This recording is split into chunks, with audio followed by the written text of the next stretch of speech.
Welcome at Genius Mentor. बच्चों, Europe में राष्ट्रवाद का उदय हमने चैप्टर हमारा स्टार्ट किया हुआ है और इसमें महिलाओं के द्वारा जो इसमें भागीदारी की गई, उन महिलाओं को, चाहे वो फ्रैंकफर्ट की पार्लियामेंट थी या उससे पहले आपने देखा फ्रांस में जो फ्रांस की क्रांति हुई या जुलाई की फ्रांस की क्रांति हुई, यूरोप में उस समय एक कॉमन चीज़ हमें देखने को मिलती है कि चाहे आपके यूरोप में किसी भी राष्ट्र में, किसी भी देश में जो भी क्रांति हुई और उस क्रांति में चाहे कितने भी उदारवादी विचार आए, उन उदारवादी विचारों में एक चीज़ गायब थी, वो थी महिलाओं के अधिकार। महिलाओं ने हर क्रांति में हिस्सा लिया। चाहे आप शुरू से उठाकर देख लें, फ्रेंच रेवोल्यूशन ऑफ 1789, 1789 की उस क्रांति से लेकर और जहाँ तक हम आ चुके हैं 1848 से, इस समय तक सब क्रांति में, सब जो विद्रोह में महिलाओं की भागीदारी थी। लेकिन अब तक जो है महिलाओं को वो अधिकार नहीं मिले जिनकी डिमांड वो कर रही थी। और हमने आपको पीछे जो है एक के पॉइंट पे छोड़ा था कि आपको तीन ये मैंने सोर्स पढ़ाए थे कि लिबर्टी और इक्वलिटी, महिलाओं के लिए इसके मायने क्या थे और क्या महिलाओं को ये अधिकार मिलने चाहिए या नहीं। इस पर अलग अलग जो है विद्वानों के अपने कुछ विचार थे। सबसे पहले हमने पढ़ा था कार्ल वेल्कर कि इनके विचार ये थे कि जब पुरुष ने, प्रकृति ने जब पुरुष और महिला को बनाया है तो इस प्रकार से बनाया है कि पुरुष ताकतवर है, महिला कमजोर है, तो इसलिए महिला को घर के काम करने होंगे और पुरुष सारे बाहर के काम देखेगा। तो दोनों में बराबरी का तो सवाल ही नहीं उठता, ऐसा कार्ल वेल्कर का मानना है। दूसरी तरफ लुईस ऑटो पीटर्स, ये एक महिलावादी, नारीवादी समर्थक नेता हुआ करते। इनका मानना था कि जब पुरुषों को जन्म से ही लिबर्टी प्राप्त है, अगर पुरुष ये मानते हैं कि वो तो भाई जन्म से ही आजाद है, तो फिर पुरुष क्यों चाहेगा कि उसके पड़ोस में, उसके आस पड़ोस में कोई ऐसी आबादी रहे जो गुलाम हो, जो अनफ्री रहे। तो ये पुरुषों पर कटाक्ष करते हैं कि पुरुष जो कहते हैं कि हमें तो चाहिए आज़ादी, लिबर्टी, तो जब उस लिबर्टी को आप रहना पसंद करते हैं लिबर्टी में, तो फिर आप क्यों चाहते हैं कि आपके पड़ोस में कुछ गुलाम लोग रहें। यानी आप महिलाओं को भी तो बराबर का अधिकार दीजिए। फिर हमने पढ़ा एक एनोनिमस जो है रीडर, हमने उनको विचार पढ़े। ये भी महिलाओं को पुरुषों के समान अधिकारों की बात करते कि महिलाओं को भी पुरुषों के समान अधिकार मिलने चाहिए। जब उनको प्रॉपर्टी के राइट हैं तो उनको फिर पॉलिटिकल राइट क्यों नहीं। जब एक मूर्ख से मूर्ख व्यक्ति को इसलिए राइट टू वोट मिला क्योंकि वो पुरुष था, तो फिर एक विद्वान महिला को राइट टू वोट क्यों नहीं।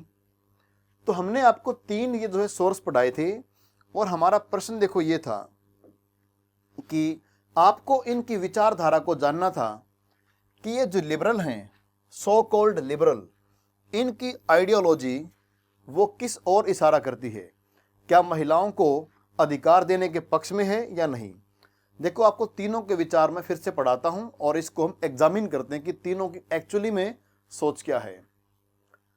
एक लिबरल पॉलिटिशियन है, नाम है Karl वेल्कर, elected member of the Frankfurt Parliament, says that woman is weaker than man and her sphere is the home where she keeps children and does household duties जैसे कि cooking, washing, cleaning.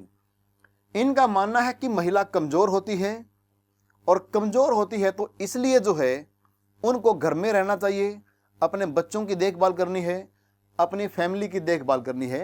तो ये महिलाओं के प्रति उनके विचार हैं। खाना बनाना, कपड़े धोना, साफ सफाई करना, ये महिला कर्तव्य बताते हैं। इक्वलिटी बिटवीन द सेक्सेस और women and man would only endanger harmony and destroy the dignity of the family. ये कहते कि अगर पुरुषों और महिलाओं को एक समान कर दिया गया तो इससे खतरा क्या होगा कि इससे जो हमारी पूरी समाज की जो मर्यादा है, हमारे परिवार की पूरी मर्यादा, वो टूट जाएगी, ऐसा वेल्कर मानते हैं।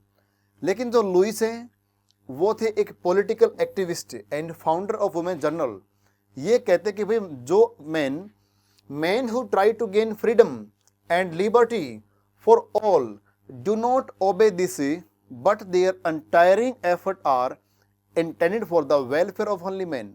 ये कहते कि जो पुरुष लिबर्टी और फ्रीडम को पाने की बात करते हैं वे खुद इस बात को प्रॉपर तरीके से लागू नहीं करते कि ये फ्रीडम और लिबर्टी सबके लिए होनी चाहिए। कहते तो हैं कि सबके लिए लेंगे, पर उन सब में महिलाएं नहीं हैं, महिलाएं उससे बाहर हैं। इन सब का मतलब है पुरुष। तो ऐसा इनका मानना है।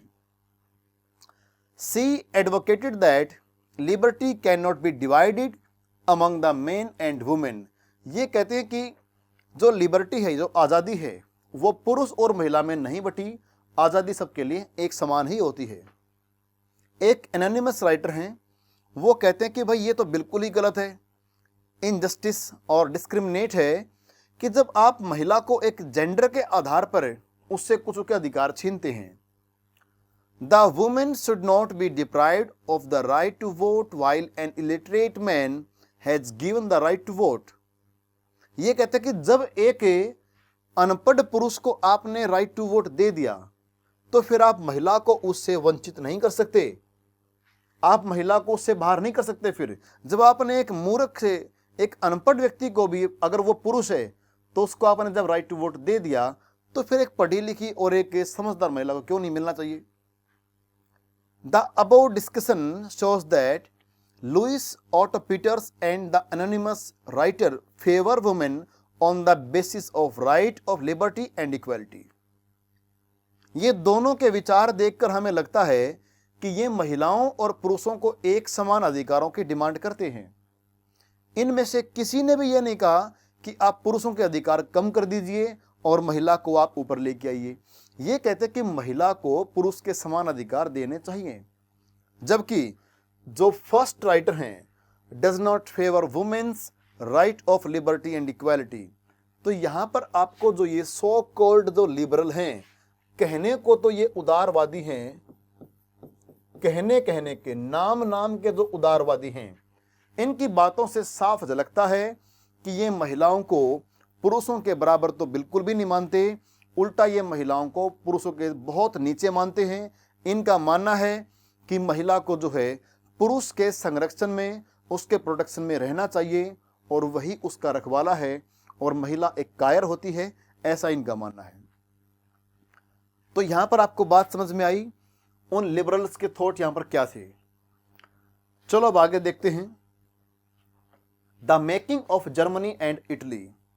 इस चैप्टर के हम जो है 3 अलग अलग हमारे सेगमेंट हमारे पूरे कर चुके हैं। अब देखते हैं, अब जर्मनी और इटली को एक करने की बारी है। हमने पूरे राष्ट्रवाद को समझा कि उस राष्ट्रवाद को पाने में या उस राष्ट्रवाद की लड़ाई में किन किन फैक्टर्स का योगदान रहा। हंगर यानी भूखमरी, किसानों के अंदर जो उनके सामान का भाव कम हो जाना, अनएम्प्लॉयमेंट यानी बेरोजगारी बढ़ जाना, उसके अलावा और सारे महिलाओं को अधिकार ना मिलना, और कुछ रोमांटिक जो पोइट्स थे उनके द्वारा जो देसी कल्चर थी उसको सामने लेके आना, इमोशंस का इस्तेमाल करना, चित्रों के द्वारा अपनी बातों को बताना, कई ऐसी बातें थी जिन्होंने राष्ट्रवाद को बनने में एक महत्वपूर्ण भूमिका निभाई। अब चलते हैं कि वो राष्ट्रवाद किन किन देशों में आया और कैसे आया। जर्मनी और इटली का इससे क्या संबंध है देखिए, और कौन वो लोग थे जिन्होंने सही मायने में जर्मनी और इटली को एक किया। Germany, can the army be the architect of a nation, कि क्या आर्मी जो है वो एक राष्ट्र के निर्माता हो सकती है या नहीं। पहला हमारे सामने सवाल यही है। चलो इसको देखते हैं कि क्या आर्मी का इसमें क्या रोल रह सकता है। After 1848 nationalism in Europe moved away from its association with democracy and revolution. देखो 1848 के बाद जो यूरोप में राष्ट्रवाद था, वो डेमोक्रेसी की जो बातें हुआ करती पहले और जो क्रांति वाली बातें थी, अब थोड़ा जो है उससे और आगे ये जा चुका था, इनसे कहीं दूर निकल चुके थे। क्या कहना चाह रहा वो देखिए। nationalist sentiments were often mobilized by conservatives for promoting state power and achieving political domination over Europe. यहां पर हुआ क्या, जो राष्ट्रवादी भावनाएं हैं वो sentiments were often mobilised by conservatives. उस समय जो यूरोप के रूढ़िवादी नेता हुआ करते कंजर्वेटिव्स थे, उन्होंने इन सारे सेंटिमेंट का इस्तेमाल किया या इन सारे सेंटिमेंट को इस प्रकार ढाला कि ताकि जो स्टेट की पावर है वो बढ़े, राज्य की ताकत बढ़े। This can be observed in the process by which Germany and Italy came to be unified as nation states. और इन घटनाओं को कि कैसे इन कंजर्वेटिव नेताओं के द्वारा इन पूरे राष्ट्र की भावनाओं को इस प्रकार से इस्तेमाल किया गया, वो आप देखेंगे कि जर्मनी और इटली किस प्रकार एक होते हैं और उनका राष्ट्र राज्यों के रूप में उदय होता है। As you have seen, nationalist feeling were widespread among middle class Germans who in 1848 tried to unite the different regions of German Confederation into a nation state governed by an elected parliament। ये आप देख ही चुके हैं कि जो राष्ट्रवाद है, जब वो राष्ट्रवाद फैला तो उस राष्ट्रवाद को फैलाने में मिडिल क्लास जर्मन्स का काफ़ी योगदान रहा, क्योंकि ये पढ़े लिखे लोग थे, प्रोफेशनल थे, उसके अलावा इनके अंदर अमीर लोग भी थे। तो इन्होंने जो है 1848 में प्रयास किया कि एक इलेक्टेड बॉडी जो है वो हमारे देश को चलाए, जिसको उन्होंने नेशनल असेंबली का नाम दिया था। जर्मन कन्फेडरेशन जो है उससे कैसे एक ऐसा राष्ट्र बने जो एक पार्लियामेंट के द्वारा जो रन किया जाए। हालांकि ये असफल रहे, लेकिन फिर भी इन्होंने प्रयास तो किया। This liberal initiative to nation building was however repressed by the combined forces of monarchy and the military supported by the large land owners of Persia। हालांकि इस मिडिल क्लास के आंदोलन को, जिन्होंने लोकतांत्रिक मूल्यों पर इसकी स्थापना का प्रयास किया, जिस मिडिल क्लास ने डेमोक्रेटिक वैल्यूज के आधार पर एक नेशन को स्थापना करने का सपना देखा और एक 831 से 831 इन प्रतिनिधियों से मिलाकर एक पार्लियामेंट बनाई। उस नई पार्लियामेंट ने जब काम करना था तो आपको पता होगा एक राजा को इसका न्योता दिया गया कि आप यहां पर सरकार को संभालिए, लेकिन आपको पार्लियामेंट के अंडर में काम करना होगा। लेकिन उस राजा ने क्या किया, उसने जो बाकी राजा थे अन्य जर्मन्स के, उन सब के साथ मिल गया और उसने इसे एक नया जो राष्ट्रीय बनना था, नेशन बिल्डिंग की जो प्रक्रिया थी, उसको उन्होंने कुचल दिया, क्योंकि इनके पास ताकत थी। इनके पास सेना कहां से आई? सेना उस राजा की थी और साथ में इनको अन्य जो मिलिट्री थी उनका सपोर्ट मिला, क्योंकि ये मिलिट्री वाले कौन थे? ये कहीं ना कहीं जो उस समय के बड़े जमींदार हुआ करते, जिनको बोला करते जंकर्स। पर्सिया के जो बड़े बड़े जमींदार थे, जिनको आप जंकर्स कहते हैं, इन्होंने राजा को सपोर्ट किया, क्योंकि ये जमींदार नहीं चाहते थे कि इस प्रकार से एक राष्ट्र बने जहां पर सबको बराबरी का अधिकार मिले। अगर सबको बराबरी का अधिकार मिलेगा तो फिर ये कहां के जमींदार रहने वाले थे बड़े बड़े। इसलिए इन्होंने अपने स्वार्थों के लिए इन्होंने उस मोनार्क, उस राजा को सपोर्ट किया और अपनी सेना उस राजा की भलाई में लगा दी, ताकि उस मिडिल क्लास के आंदोलन को कुचला जा सके। तो 1848 में उन्होंने जो असेंबली बनाई थी, जो कि नया उन्होंने काम शुरू किया था कि हम देश की पार्लियामेंट बनाएंगे और उसके मूल्यों पर आधारित एक देश होगा, उसको इन्होंने कुचल दिया।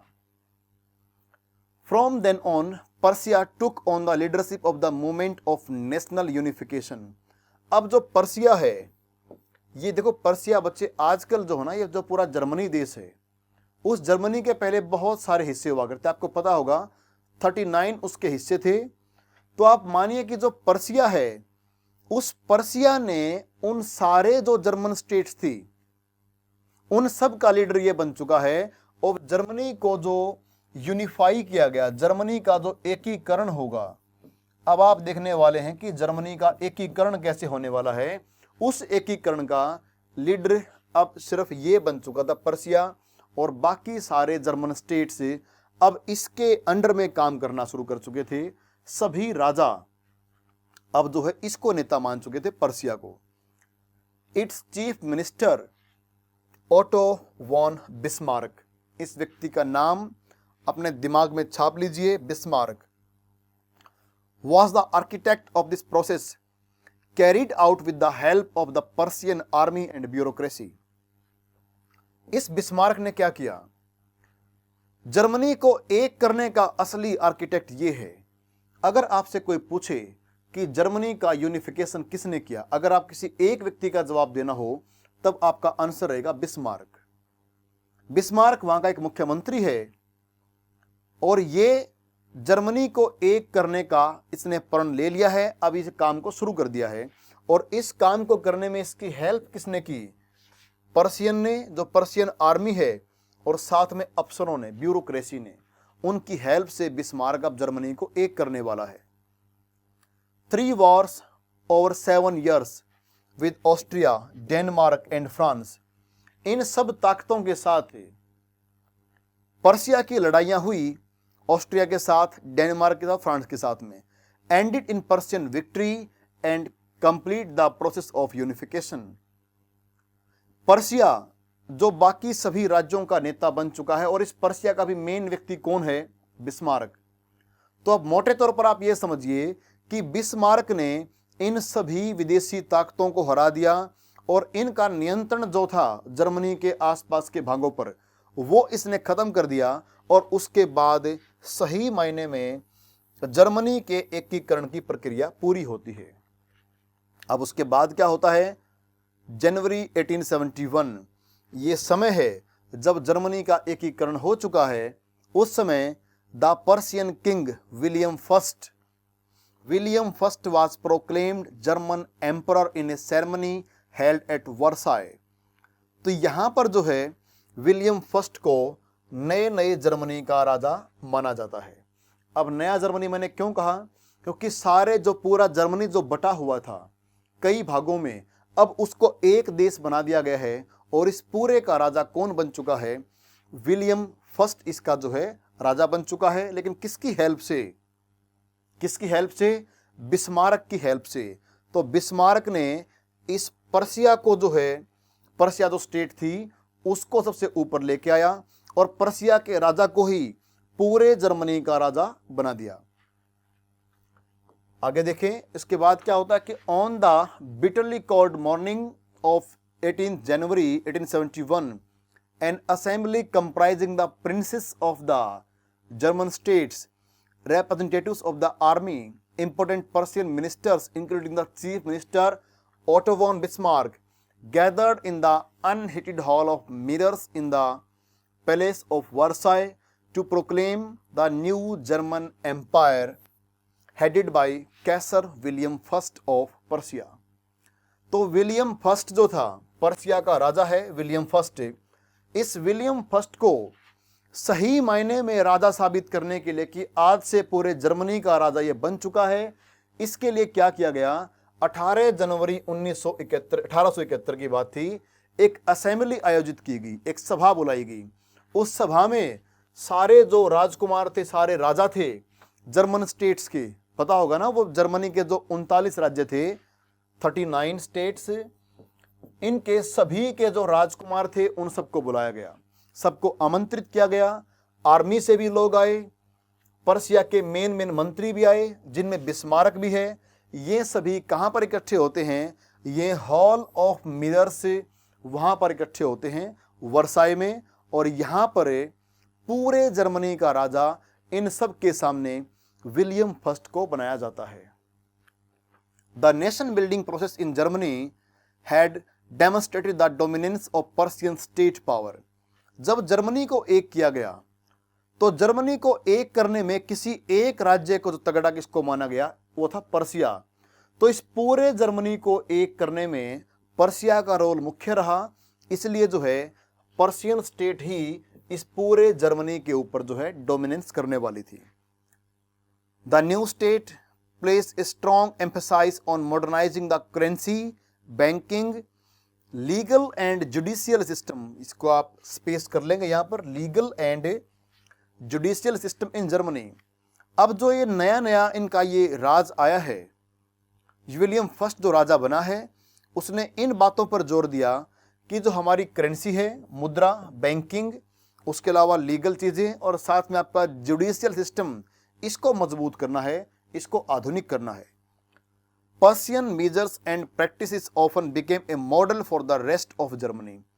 तो पर्सिया में जो कुछ भी हुआ था, जो पर्सिया की बातें थी, अब वो बन गई रोल मॉडल पूरे जर्मनी के लिए कि देखो भाई पर्सिया में तो ये हुआ, तो अब पूरे जर्मनी में ये होने वाला है। तो इस प्रकार आप मान सकते हैं कि अब पूरे जर्मनी का जो इंजन है वो कौन बन चुका है, वो पर्सिया बन चुका है। और ये एक मीटिंग आपके सामने है, the proclamation of the German empire in the hall of mirrors at Versailles. तो यहाँ पर आप देखें इस चित्र को बनाया गया है जहाँ पर वर्साई के हॉल ऑफ मिरर में ये घोषणा हो रही है। At the centre stands the Kaiser and the chief commander of the Persian army general von Roon. तो यहाँ पर आपको जो है इस प्रकार ये जर्मनी का राजा आपको यहाँ पर दिखता है। तो ये पेंटिंग ये दिखाना चाह रही किस प्रकार पूरे शान और शौकत के साथ जर्मनी का राजा विलियम फर्स्ट को बनाया गया। इस चित्र को आप देखिए, ये चित्र है कि यूनिफिकेशन ऑफ जर्मनी जो कि इस समय आरंभ होता है 1866 में और 1871 में जाके ये पूरा होता है। ये इस प्रकार बटा हुआ था। ये स्टेट कहलाती है पर्सिया, ये था पर्सिया। यहाँ पर आप देख पा रहे हैं, इसको बोलते हैं ऑस्ट्रियन एम्पायर। इधर भी एक जगह है जिसको आप ये बवेरिया, उसके अलावा राइनलैंड, ये वेस्टफैलिया और ये कई और जगह हैं इस प्रकार से। तो ये फैला हुआ है, ये पहले की बात है। देखो ये पर्सिया बिफोर 1866, ये जो आपको रंग दिखाई दे रहा है इस प्रकार, ये 1866 से पहले का पर्सिया है। उसके बाद ये जो इसमें हल्के जो येलो से कलर में ये कौन जगह है, ये वो स्थान है कंकर्ड बाय पर्सिया इन ऑस्ट्रो पर्सिया वॉर। जब पर्सिया ने जब ऑस्ट्रिया को हराया था तो उस समय उससे जो हिस्से इनके कब्जे में आए थे ये वो स्थान है। उसके बाद देखते हैं यहाँ पे Austrian territories excluded from German confederation, ये वो समय है, मतलब ये सीमा जो आपको यहाँ पे दिखाई दे रही है इस हरे रंग में, जो उससे अलग हो चुकी थी। फिर आपको दिखता कि joined with Persia to form German confederation, ये आपको जो लाइट ग्रीन में दिख रहा है ये हिस्सा, ये वो जगह हैं जिन्होंने जर्मन के संघ को उसमें अपनी मान्यता दी। उसके अलावा इस प्रकार आप ये सारी बातें देख पा रहे हैं। इस तरह ये हल्के से इससे ब्लू कलर में आपको ये दिख रहा है कि वॉन बाय पर्सिया, जब पर्सिया ने जब फ्रांस को हराया था तो उससे ये जगह छीन ली थी। तो कुल मिलाकर जो है अब ये जो पूरा साम्राज्य है ये जर्मनी बन चुका था। इसको कहते हैं जर्मनी का एकीकरण, की यूनिफिकेशन ऑफ जर्मनी। और इस पेंटिंग में आप देखिए ये कार्टून चित्र आपके सामने है, इसमें देखिए ये कार्टून, इसमें कैरिकेचर में क्या है, Otto von Bismarck, German Reichstag, German parliament को आप बोलते हैं राइक्सटॉग। देखो उसमें यह है बिस्मार्क है। और यहाँ पर देखो आप इन बेंचेस के पीछे यहाँ पर कुछ लोग छिप रहे हैं, ये वो लोग हैं जो पार्लियामेंट में चुन के आए हैं, जिनसे मिलकर पार्लियामेंट बनी है। ये सारे छिपने का प्रयास कर रहे हैं। और ये है बिस्मार्क। इस बिस्मार्क के हाथ में है कोड़ा, या फिर इसको आप बोलिए कि चाबुक। इसके हाथ में क्या है, चाबुक है। इसको आप कोड़ा भी कहते हैं, पहले बोला करते हैं कि कोड़े मारना। तो इसके हाथ में चाबुक है और देखो इस प्रकार ये घुमा रहा है। इसका मतलब ये है, ये पूछ रहा कि भाई आपने इसको डिस्क्राइब करना है, how does it represent the relationship between Bismarck and the elected deputies of parliament, what interpretation of democratic process is the artist trying to convey. तो यहां पर आपने ये बताना कि इसका जो कलाकार है वो क्या कहना चाह रहा है इसके द्वारा। तो चित्र को देखिए ध्यान से और समझिए कि इसमें बिस्मार्क के क्या कर रहा है और इसका जो आर्टिस्ट है वो हमें क्या बताना चाह रहा है। उस समय पार्लियामेंट तो बनी है, जर्मनी की पार्लियामेंट बनी है, कहने को ये व्यक्ति इलेक्टेड डेपुटीज हैं, लेकिन इनमें देखिए आतंक का माहौल कितना है। इसका मतलब यह है कि बिस्मार्क अकेला ही पूरी पार्लियामेंट पर कंट्रोल कर रहा है। बिस्मार्क के सामने सब डरते हैं, बिस्मार्क इनको डराता है, बिस्मार्क जो बोलता है वही पॉलिसी यहां पर लागू होती है। तो इस पेंटिंग में यह दिखाने का प्रयास किया गया है कि बिस्मार्क पूरी पार्लियामेंट को सिंगल हैंड से जो है कंट्रोल करता, कि अकेले इसकी पावर चलती है। तो ये नाम की यहां पर एक प्रकार की आप डेमोक्रेसी मानिए कि यहां पर देखो, पहली बात तो कि ये जो पार्लियामेंट बनी है वो अपने आप में एक मजाक है। ये डेमोक्रेसी अपने आप में एक मजाक है, जहां पर एक व्यक्ति चुने हुए प्रतिनिधियों को इस प्रकार जो है प्रताड़ित कर रहा है। पर ऐसा नहीं किसने वहां तक कोड़े मारे सबको, मतलब ये है कि ये व्यक्ति सबको वहां पर कंट्रोल करता था और सब लोग इससे डरते थे। ये बात तो यहां साबित होती है। तो उस समय जो बना है वो डेमोक्रेसी के नाम पर तो मजाक ही है। अब देखिए इसको आप लिखेंगे कैसे। अगर ये प्रश्न आपके एग्जाम में आता है तो कैसे लिखोगे? The caricature depicts Bismarck chancellor of Germany as holding a whip. यहां पर विप क्या होता है? चाबुक, ठीक है। Signifying that he is the ruthless man ruling with an iron hand while leading the parliament. जब ये पार्लियामेंट में होता था तो इसके सामने सब डरते थे, ये बहुत मजबूती के साथ पेश आता और सबको जो डराता था। The deputies who were elected are afraid of him and so are hiding under their tables. वैसे डरते हैं, कहने को तो जनता के प्रतिनिधि हैं, इलेक्ट होके आए, लेकिन बिस्मार्क से डरते हैं। The caricature depicts the dominance of Bismarck over the deputies and how he despised liberalism and parliamentary assembly। इस चित्र से आपको यह समझ में आता है कि इस बिस्मार्क ने कैसे ये जो उदारवाद था, लिबरलिज्म और जो पार्लियामेंट का सिस्टम था, इसने पूरे संसदीय प्रणाली को, इसने पूरे उदारवाद को जो है किस प्रकार से साइड में कर दिया। The artist is trying to convey that the democratic process in Germany was very shallow and the roots of a constitutionalism were poor। तो ये दिखाना चाह रहा है कि वहां पर संविधान नाम की कोई चीज नहीं है, पार्लियामेंट की कोई चीज नहीं है। वहां पर डेमोक्रेटिक जो राइट हैं वे समझ लो कि बिल्कुल गर्त में पड़े हैं, खड्डे में हैं। एक आदमी जो है पूरी पार्लियामेंट को कंट्रोल करता है, वो है बिस्मार्क। Italy unified. अब देखते कैसे जो है इटली का एकीकरण हुआ। आपने जर्मनी के एकीकरण को देखा, अब जरा इटली वाले को भी देख लेते हैं। Like Germany, Italy too had a long history of political fragmentation. जिस प्रकार जर्मनी कई भागों के अंदर बटा हुआ था, ठीक उसी प्रकार इटली भी कई भागों में बटा हुआ था। इसको बोलते टुकड़े, फ्रेगमेंटेशन, टुकड़ा होता है। Italians were scattered over several dynastic states as well as the multinational Habsburg Empire। Italy में क्या था कि पूरा इटली जो है वो कई छोटे छोटे भागों में बटा हुआ था, जिन पर अलग अलग वंश के राजा राज करते थे। साथ ही साथ में इटली पर कुछ ऐसे व्यक्तियों का राज भी था जो एक नहीं बल्कि कई देशों पर उनका राज हुआ करता। उसको बोलते हैं हैब्सबर्ग एम्पायर। इस हैब्सबर्ग एम्पायर का साम्राज्य कई कंट्री में फैला हुआ था, इटली भी उनमें से एक था। During the middle of the 19th century Italy was divided into 7 states. अगर आप 19th सेंचुरी को देखते हैं तो इटली उसमें 7 राज्यों के अंदर बटा हुआ था। Of which only one, Sardinia Piedmont, was ruled by an Italian princely house. इन 7 में से केवल एक था, वो था सार्डिनिया पीडमाउंट, जिस पर इटली का राज था। इटली के जो राजाओं का राज था वो केवल ये था। तो बाकी सब पर जो है और ही राजवंशों का यहां पर राज हुआ करता। The north was under Austrian Habsburg. जो इटली का जो नॉर्थ का हिस्सा है वो इस साम्राज्य के अंडर में था, जिसको बोलते हैं ऑस्ट्रियन हैब्सबर्ग साम्राज्य। The centre was ruled by the pope. जो इटली का मध्य का हिस्सा है उस पर पोप का राज हुआ करता। पोप जो होता है, जो ईसाइयों की जो चर्च होती है उसका जो पादरी यानी पुजारी, उसको आप पोप कहते हैं। And the southern regions were under the domination of the Bourbon kings of Spain. और जो इटली का जो दक्षिणी हिस्सा है वहां पर जो है बोर्बो वंश के राजाओं का राज था जो कि मूलतः स्पेन के होते थे। Even the Italian language had not acquired one common form and still had many regional and local variations.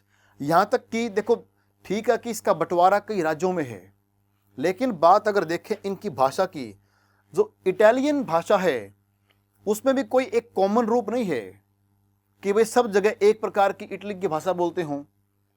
इसमें क्या था कि still had many regional and local variation से, उस इटालियन लैंग्वेज के अंदर भी कोई एक कॉमन चीज नहीं है, उसके अंदर भी कई सारे वेरिएशंस हैं जगह जगह के हिसाब से। तो यहां पर उनकी भाषा की बात हो, स्टेट की बात हो, पॉलिटिकली और उनके लैंग्वेज के हिसाब से इटली कई भागों में बटा हुआ है।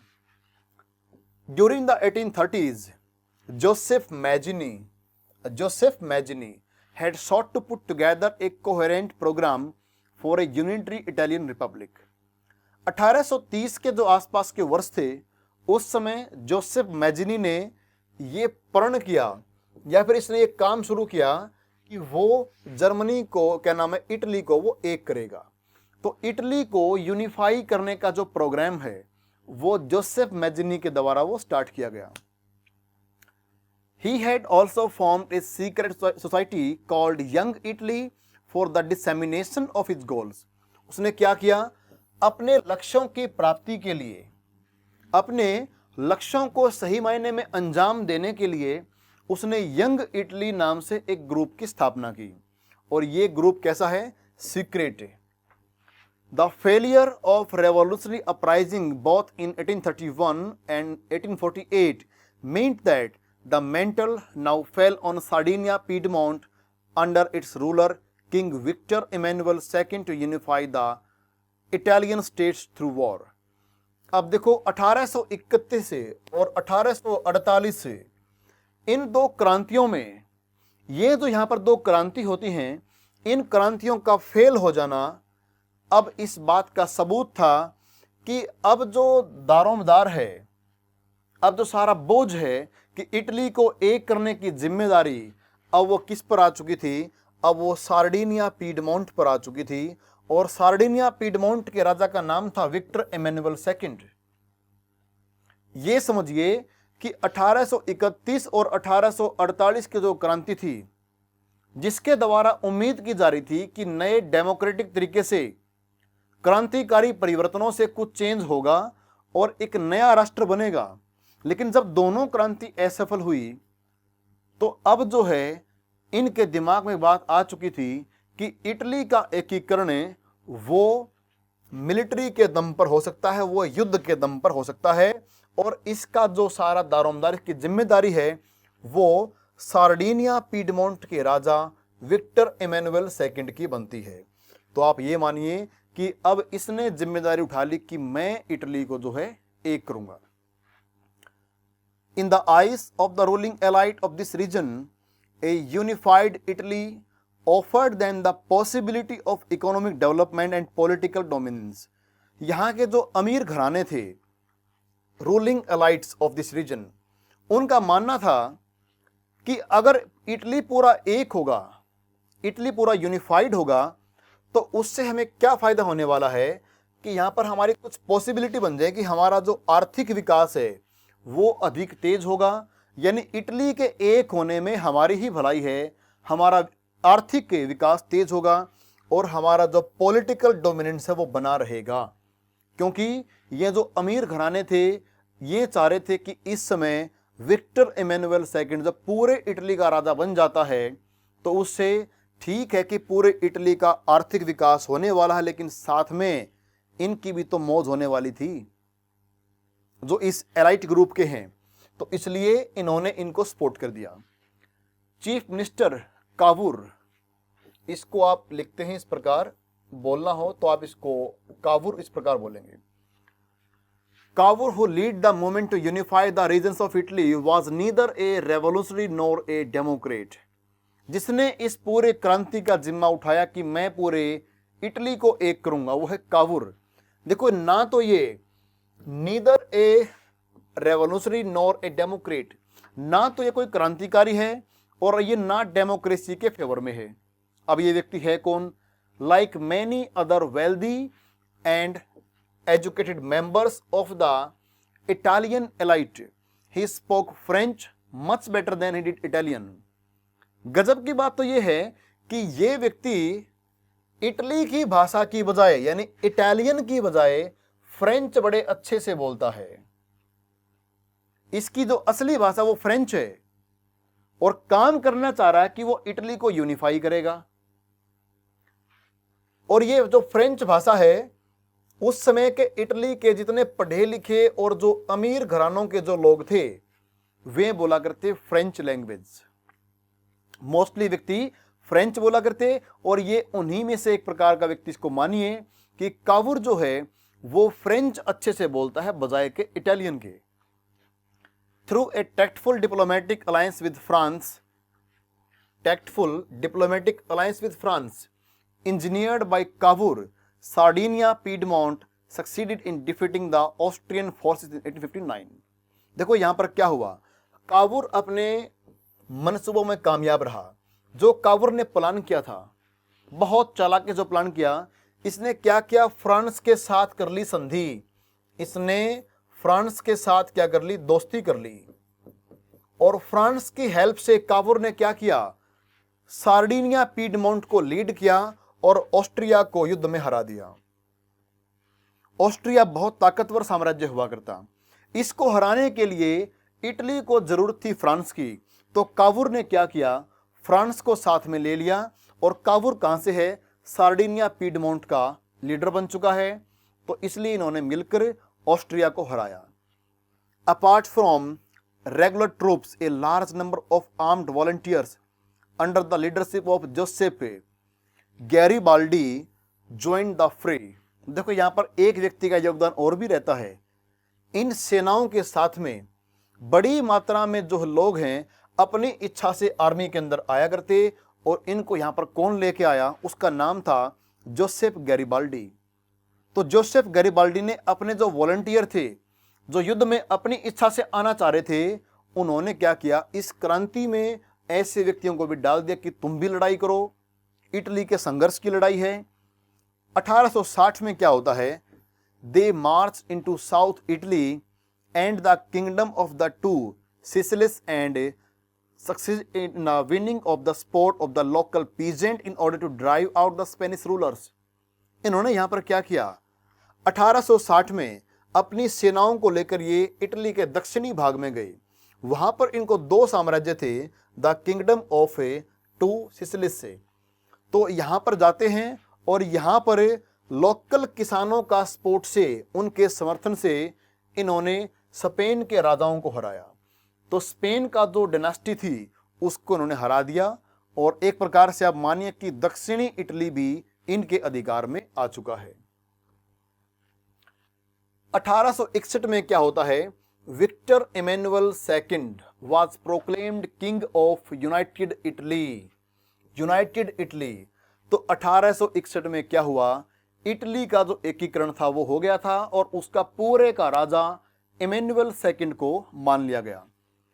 However, much of the Italian population among whom rates of illiteracy were very high remained blissfully unaware of liberal nationalist ideology. देखो इटली की जो बहुत सारी जनता थी, वो जनता थी अनपढ़। ऐसी अनपढ़ जनता के दिमाग में ये जो लिबरल थे, इनकी जो आइडियोलॉजी थी, ये क्या चाहते हैं, इनकी विचारधारा से बिल्कुल ये अनजान थे। ये जो अनपढ़ लोग थे इन उदारवादियों की विचारधारा से बिल्कुल अनजान थे, और ऐसे व्यक्तियों की संख्या काफी ज्यादा हुआ करती है। The peasant masses who had spotted Garibaldi in southern Italy had never heard of Italia. देखो यहां पर एक कितनी गजब की बात है, जो वहां के किसान थे, दक्षिणी इटली के जो किसान थे, गैरिबाल्डी जब वहां पर पहुंचता है तो गैरिबाल्डी को यहां के जो किसान है वो सपोर्ट करते हैं। और कमाल की बात यह है, they had never heard of Italia. इन्होंने इटालिया के बारे में कभी सुना ही नहीं है कि what is Italia, and believed that Italia was Victor Emmanuel's wife. किसानों को यह भ्रम है कि जिसकी ये बात करते हैं ना, ये मतलब देखो इसका मतलब क्या है, इटली का राज्य, ये इटली इटली राज्य है, ये उसकी बात चल रही है, लटालिया, इटालिया। लेकिन ये व्यक्ति क्या मानते हैं, किसान क्या मानते हैं कि ये जो लटालिया है ये इमैनुअल की पत्नी का नाम है।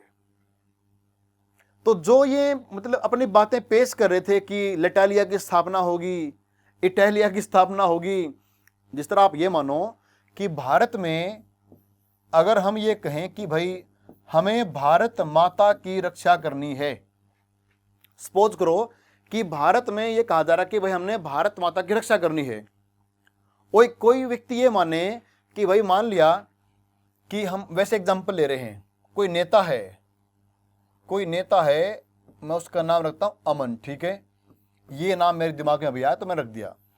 तो अमन नाम का कोई नेता है, वो आम जनता जो कि अनपढ़ है, जिसने कभी यही नहीं पता कि भारत माता का कंसेप्ट क्या है, किसको भारत माता कहते हैं, ये अमन नाम का नेता आम लोगों में जाता है और बार बार ये कहता है कि भारत माता की रक्षा करनी है, भारत माता की रक्षा करनी है। और आम लोग क्या सोचते हैं कि ये जो भारत माता है ये अमन की माता है और उसकी रक्षा करनी है।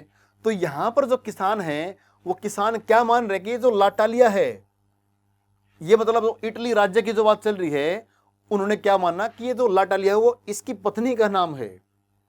तो आप सोचिए, देखो सपोर्ट तो कर दिया इन्होंने, लेकिन इनको इनकी जो विचारधारा है वो अब तक नहीं पता कि ये क्या लोग हैं, कौन क्या करना चाह रहे हैं। ठीक है, उन्होंने सपोर्ट किया अपने कारणों से।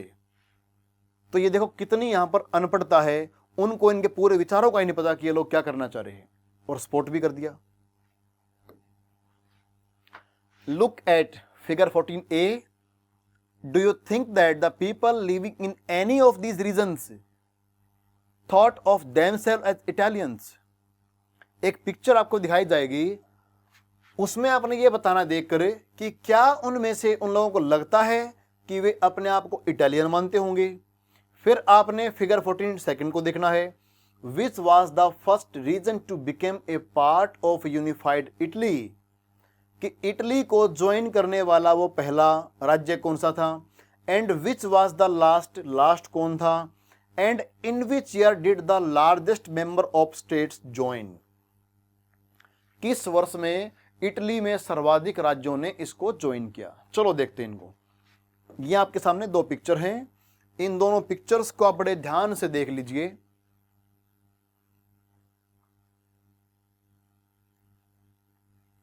सबसे पहले आपके सामने है 14a, Italian state before unification, और 14a से हमारा प्रश्न क्या था, 14a में आपने जवाब देना है, do you think that the people living in any of these regions thought of themselves Italian, क्या आपको लगता है कि इन राज्यों में रहने वाले व्यक्तियों के मन में एक भावना होगी क्या हम इटालियन हैं, क्या ऐसी भावना इन सबके मन में रही होगी, बताना जरा, क्या सबके मन में रही होगी।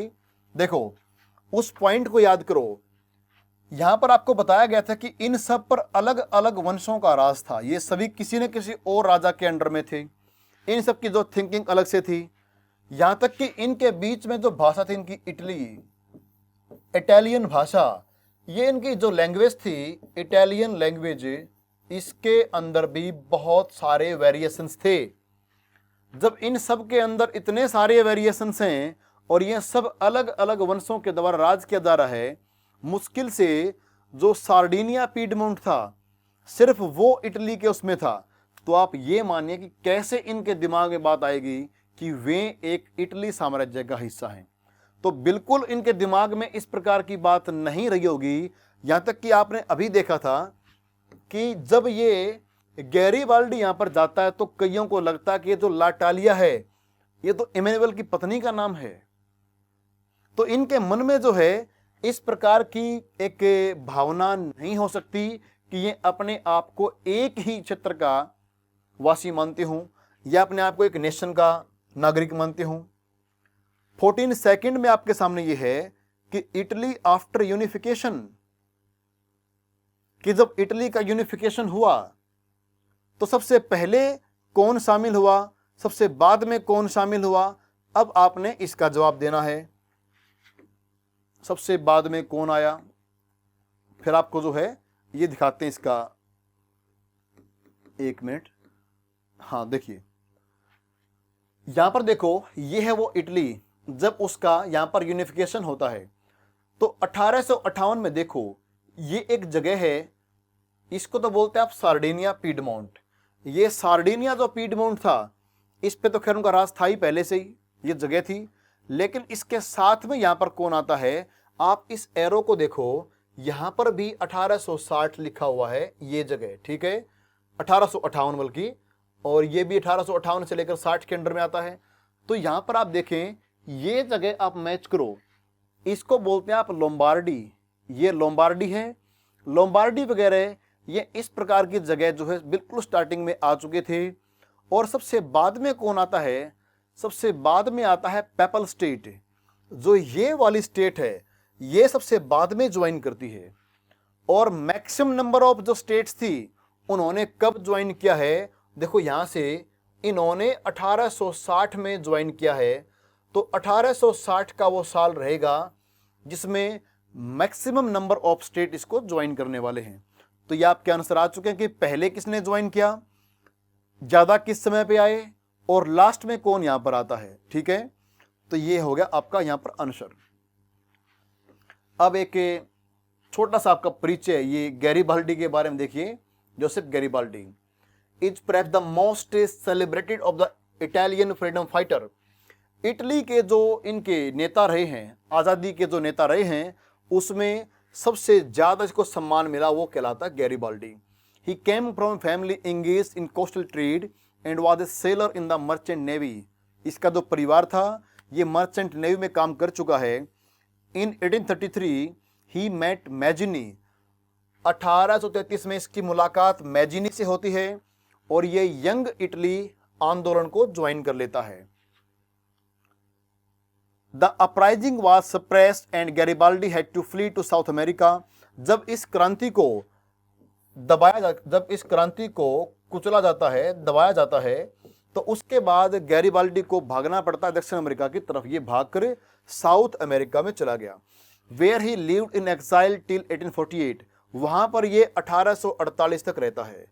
उसके बाद 1854 में he spotted Victor Emmanuel II in the efforts to unify the Italian state।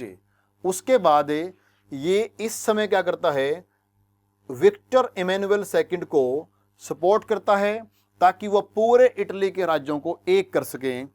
और 1860 में Garibaldi lead the famous expedition of the 1000 of south Italy. फिर क्या करता है ये, 1860 में गैरीबाल्डी एक सेना बनाता है, इसको बोलते 1000, 1000 की संख्या में जो लोग हैं वो दक्षिण इटली की तरफ बढ़ते हैं।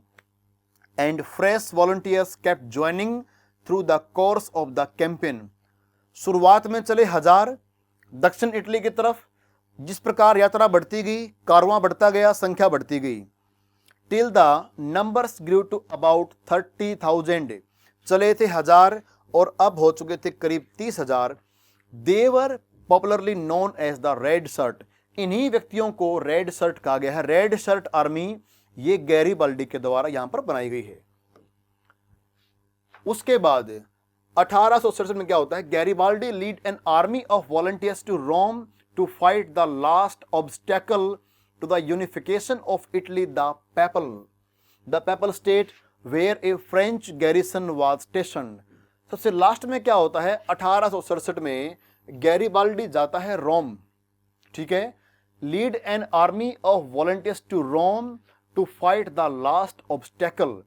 इटली का जो आखिरी संघर्ष है, देखो बच्चे वही क्वेश्चन था ये कि सबसे लास्ट में किसने ज्वाइन किया। देखो एक जगह बची हुई है, वो है पेपल, क्योंकि पेपल में क्या था, यहां पर जो फ्रेंच आर्मी थी, जो दुश्मन थे इनके, ये यहां पर इस पे कब्जा किए हुए थे। The red shirt proved to be no match for the combined French and papal troops. ये जो रेड शर्ट आर्मी थी, इसका मुकाबला था बहुत ताकतवर फ्रांस सेना के साथ, जिसका आपस में कोई मैच नहीं है। ये इनसे तगड़े पड़ते हैं। It was only in 1870 when during the war with Persia France withdrew its troops from Rome that the papal state were finally joined the Italy। वो तो शुक्र मानो कि फ्रांस की सेना जब पर्सिया से लड़ाई में हारी, देखो जब पर्सिया जर्मनी का एकीकरण कर रहा था, पर्सिया जब जर्मनी को यूनिफाई कर रहा था, तो आपको पता होगा पर्सिया ने फ्रांस को भी हराया था। तो जब पर्सिया ने फ्रांस को हरा दिया तो फ्रांस की सेनाओं को मजबूरी में अपनी सेना रोम से निकालनी पड़ी और उसके बाद ही पेपल पर कब्जा इनका हो पाया, गैरिबाल्डी का हो पाया। तो यही प्रश्न था, वो सबसे लास्ट में किसने ज्वाइन किया, तो पेपल ने इसको ज्वाइन किया है। तो बच्चों ये था इटली के एकीकरण की कहानी, और हमने पढ़ी जर्मनी का एकीकरण पढ़ा है। उसके बाद क्या हुआ हम पढ़ते हैं नेक्स्ट क्लास में। तब तक के लिए नमस्कार।